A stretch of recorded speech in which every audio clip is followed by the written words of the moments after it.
नमस्कार दोस्तों, आप सभी का मेरे इस चैनल पर स्वागत है। अगर आपको यह कहानी पसंद आए तो हमारे वीडियो को लाइक और चैनल को सब्सक्राइब जरूर करिएगा। मैं एक इंटरनेशनल कंपनी में काम करती हूँ। काम के सिलसिले में अक्सर मुझे विदेश जाना पड़ता और एक दिन जब मैं विदेश से लौटी तो मेरी सास की बहुत बुरी हालत थी। मेरी और निर्भय की शादी को अभी कुछ ही महीने हुए थे। निर्भय भी मेरी तरह एक बड़ी सी कंपनी में काम करते थे। आए दिन उनका भी घर से बाहर आना जाना लगा रहता और इसीलिए मेरी सास मुझसे ज़्यादा हिल मिल गई। मेरी माँ नहीं थी, इसीलिए सास का प्यार मेरे लिए माँ के प्यार से कम नहीं लगता। मैं जब जब घर में रहती तब मेरी सास मेरी एक बेटी की तरह परवरिश करती, दुलार करती।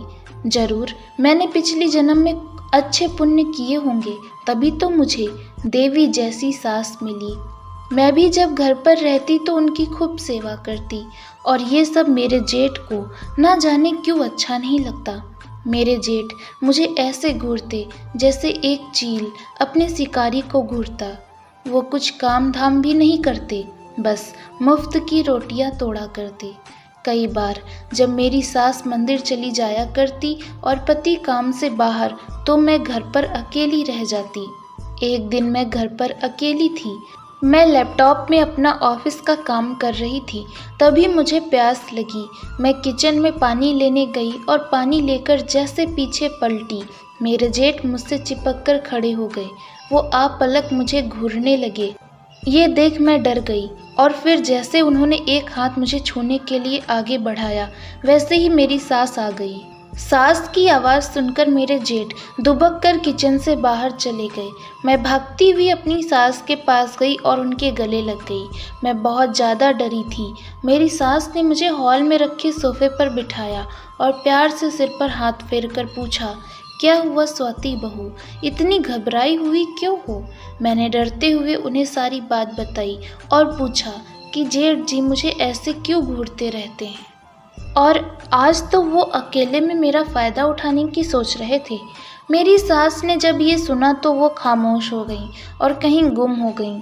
कई दिन गुजरे, मेरे पति घर पर आए। उनके आते ही मैं चहक उठी, लेकिन मेरी खुशी 2 पल में गायब हो गई, क्योंकि मेरी कंपनी से मैसेज आ चुका था कि मुझे ऑफिस के काम के सिलसिले में विदेश जाना पड़ेगा। फिर क्या, नौकरी बचानी थी तो मैंने जाना ही उचित समझा। मेरे पति मेरी सास के साथ थे, पर कुछ दिनों बाद उन्हें भी बाहर जाना पड़ा। अब मेरी सास मुरझाए फूल की भांति घर में रहती। उनका किसी काम में मन नहीं लगता और उनके चेहरे पर एक अजीब परेशानी के भाव उभरे हुए थे। महीनों बाद जब मैं विदेश से लौटी तो अपनी सास की ऐसी हालत देखकर मेरे रोंगटे खड़े हो गए।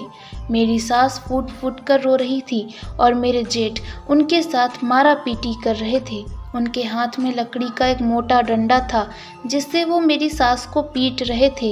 इत्तेफाक से उस दिन मेरे पति भी घर लौट आए।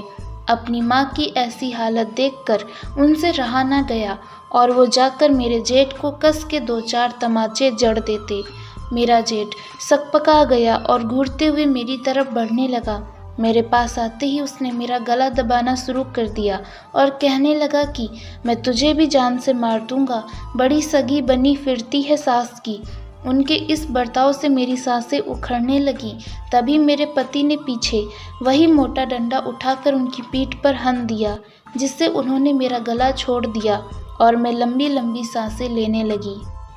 मेरे पति के पूछने पर मेरे जेठ जमीन पर बैठकर बेतहासा रोने लगे और रोते रोते कहते, मुझे माफ़ कर दो तुम लोग, पत्नी वियोग ने मेरे दिमाग को शैतान बना दिया।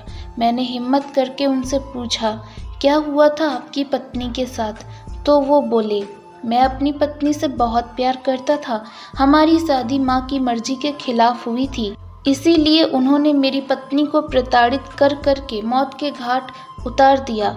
और मैं तुम्हें इसलिए घूरता था क्योंकि मेरी माँ तुमसे बहुत प्यार करती थी।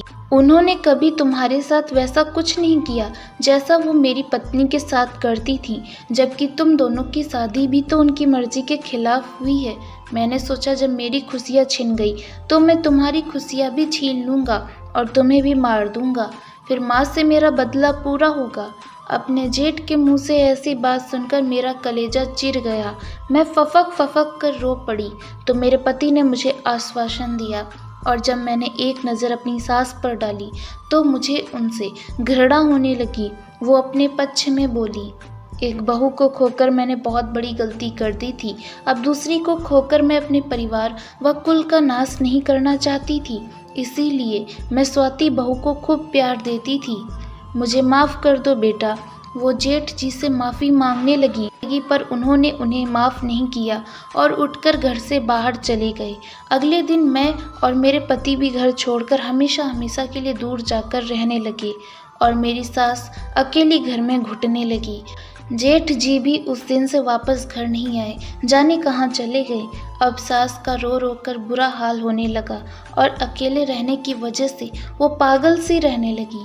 शायद जेठानी जी को प्रताड़ित कर मारने के लिए ये सज़ा भी उनके लिए कम ही थी।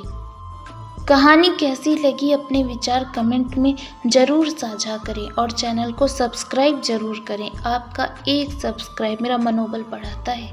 Thank you.